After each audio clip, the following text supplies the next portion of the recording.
Good evening, ladies and gentlemen. On last week's program, we talked about some of the truly horrifically bad works of our favorite auteur, Alfred Hitchcock. You may ask why I filmed this video in my basement television room. The reason is simple. I wish to film from my favorite vantage point, 6 feet under. Please join us in today's program for my top 5 Hitchcock picks. Thank you. Welcome back again for more Hitchcock stuff. You might remember last week we looked at the bottom 5 Hitchcocks, so today I figure we take a look at the top 5. Just a couple quick reminders, none of Hitchcock's silent films were included in my watch through. I haven't even seen them all yet. I've never seen The Pleasure Garden, so I excluded those. These will only be sound films. I have to say, picking the top 5 was much more difficult than the bottom 5, and coming up with ideas for this video was also quite a challenge, as it's very easy to talk about the films we don't like, but sometimes we're at a loss for words for films we do like, or maybe someone else who's more qualified beat us to everything we wanted to say. So I figured I'd present these for your approval, and please do comment below with your favorite Hitchcock films. Thank you. There's a very famous urban legend known as the vanishing room, or the vanishing lady. You and a friend or a family member are on a trip, and all of a sudden they disappear, and the quarters where you were staying, a hotel room or apartment, whatever, have also disappeared. This story has been filmed many times, including an episode of Alfred Hitchcock Presents called Into Thin Air, with his daughter Patricia as the star, which is a straight adaptation. The 1949 movie So Long at the Fair, with Dirk Bogarde, also a straight adaptation. But for my number 5 pick, I like Hitchcock's espionage version. Usually the subject of the disappearance is it's a conspiracy, some kind of cover-up.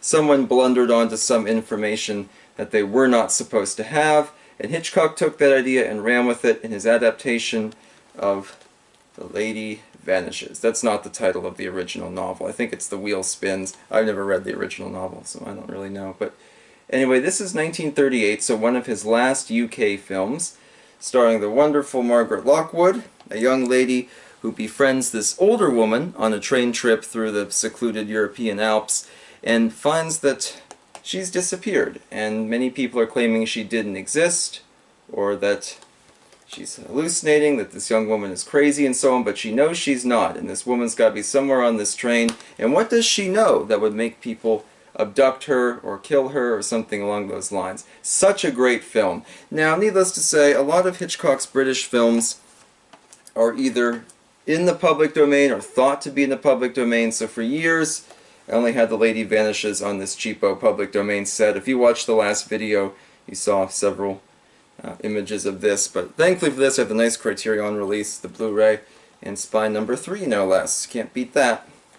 But The Lady Vanishes works because it's a very tense spy thriller. It's a little slow in spots, but for the most part it does a great job of building atmosphere, and it has a wonderful cast. Michael Redgrave is our hero, and Dame May Whitty, one of everyone's favorite old English ladies in classic films, as the little old woman who might be an actual spy. We don't know for sure for quite some time. And I like the MacGuffin, a little musical code that becomes like a recurring motif. And of course, this was made on the earliest horizons of World War II. There are definitely some scenes where our British heroes are outmanned and outgunned, but they're going to fight to the end like the valiant English men and women that they are. And in this movie, it works well without coming off as too over the top, compared to something like Foreign Correspondent or whatnot. A very tense film, and kind of one that prefigures many of Hitchcock's later espionage thrillers, I would say, like Saboteur, with who's an agent and who's not. The most unlikely people are in espionage. North by Northwest, of course, with our hero, or in this case heroine, kind of trapped in a very unfriendly situation, but doing her best to kind of muddle through it as she can.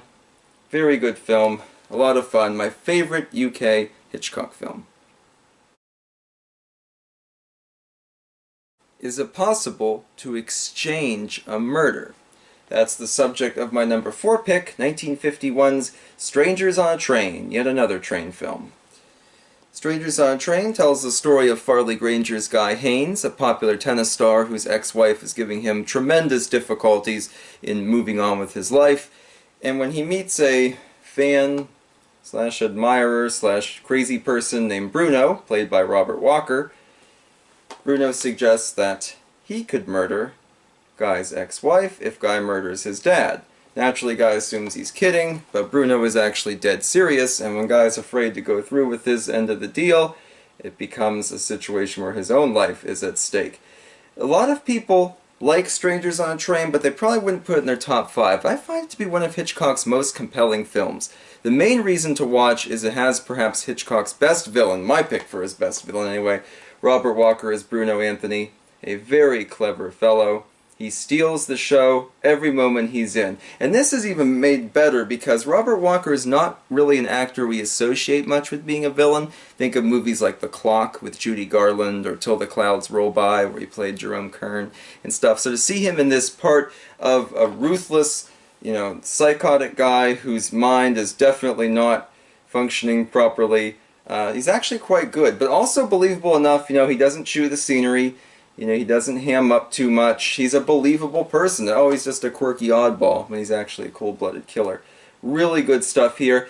Some of the effect shots are dated, but for the most part they hold up quite well. The merry-go-round scenes are still pretty tense, and there's some terrific extended scenes of Bruno walking around after Guy's ex-wife at the amusement park there, and we keep thinking the murder is going to happen, but it doesn't, and all of a sudden, when we least expect it, it does. Quite good stuff. We have a great supporting cast. Leo G. Carroll as Guy's father-in-law. He was in a lot of different Hitchcock films, and even played the Hitchcock character in The Bad and the Beautiful, the director character based on him. And we have a really fun appearance by his daughter Patricia as well. And there's some pretty good stuff to enjoy there. Who thought a tennis match could be so tense? Is your next-door neighbor planning to murder somebody? That's the question Jimmy Stewart asks in one of Hitchcock's all-time greats, Rear Window from 1954. This is the Vintage Art Series release. I have a whole video on those. I don't have a complete set, sadly, but I do have, I believe, all the Hitchcock ones. What can I say about Rear Window that hasn't been said a million times before? A classic film in one of Hitchcock's more claustrophobic movies, but unlike something like Juno and the Paycock, which just feels tedious, Rear Window uses its limited set to its full advantage, and we really feel like we're in this little apartment, able to see only so much of other nearby rooms. It works quite well to build tension and create an atmosphere. Grace Kelly pops up in a fun supporting role, as does Thelma Ritter, both of whom are in great form. And Raymond Burr, in probably one of his most famous feature film roles, as the man who may or may not have murdered and dismembered his wife. We can't be sure. And the movie does keep us guessing, too. There's some good plot twists and stuff. It's a much looser story, I think, than most people would probably give it credit for. But that works to its advantage here. I like that a lot. A lot of humor in it, too. Some people say it's a little slow in the beginning, but I think that actually works as a serviceable tension builder. I approve of it. I got a chance to see Rear Window on the big screen. Cannot recommend that enough. A movie that's best enjoyed in its full original glory there. And my pick for Jimmy Stewart's best role in a Hitchcock film. Before I forget, do you know a fella named George Kaplan? I know some people who are looking for him. That's right, number 2, another one I was fortunate enough to see on the big screen, 1959's North by Northwest. Sort of the prototype for James Bond films and spy thrillers as we know them. North by Northwest does have a couple slow spots, has a couple crappy effect shots, such as the drunk driving scene, but for the most part, it holds up quite well. You can see why even movies today continue to borrow a good deal from it. This is part of the iconic moments DVD line. Someday I'll do a video on all those that I have. I don't think they make these anymore either. But anyway, really cool stuff here. Cary Grant in top form as Roger Thornhill, mistaken for a man he cannot find. But yet the enemies, led by James Mason, are adamant that he's the fellow that they're looking for. How does he get out of this situation? With his usual charm and debonair nature. Some great humorous bits. A wonderful supporting performance by Eva Marie Saint. James Mason isn't given a lot to do But I think Martin Landau makes for a serviceable, more of a threat, I guess you'd say. The henchman character, Leonard, is more threatening and has a little more screen time than he does, and uses it to his full advantage. Martin Landau, very underrated actor, definitely deserved that Oscar for playing Bela Lugosi. But again, not much I can say about North by Northwest that hasn't been said already. I like that it has both a realistic view of espionage, you know, it's done by a bunch of people sitting around a desk and talking, but it also has some of the fanciful elements. You know, a crop duster plane might be out to kill you, that sort of thing. Interesting stuff, and a must-watch for any Hitchcock fan. And my favorite one of all of Hitchcock's 45 sound films from 1960, should be no one's surprise, Psycho. Psycho is Hitchcock's magnum opus. A film that is perfectly paced, very well casted, exciting when it needs to be, has aged very well. I used to show this to my students when I taught film. A lot of them loved it.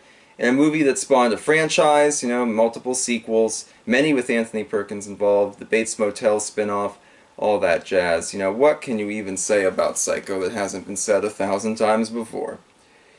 It's a movie that has not only made Hitchcock's name forever relevant to filmmaking, but also kind of shaped a whole new genre of horror. There weren't really a lot of peers around Psycho's time that I think have had as much of an impact as modern horror films as it has. I mean, Psycho had some very interesting knockoffs too, like William Castle's Homicidal, for example. But for the most part, Psycho is an item all by itself that I think everybody should watch at least once. And it's scary and it's tense, but not so bad that you couldn't even show it to a kid necessarily. I was very young when I saw it for the first time. Someday I wish to see it on the big screen. Again, such a great film. This is the Steelbook Blu-ray, and one that I can't recommend enough. So next week we'll dive into some more horror stuff. Hope to see you there. We have 2 more Sundays left in October, so 2 more videos on classic horror. Please stick around for those. They won't all be Hitchcock, though. Please comment your favorites below and leave a like if you want to, and I'll see you next time. So long.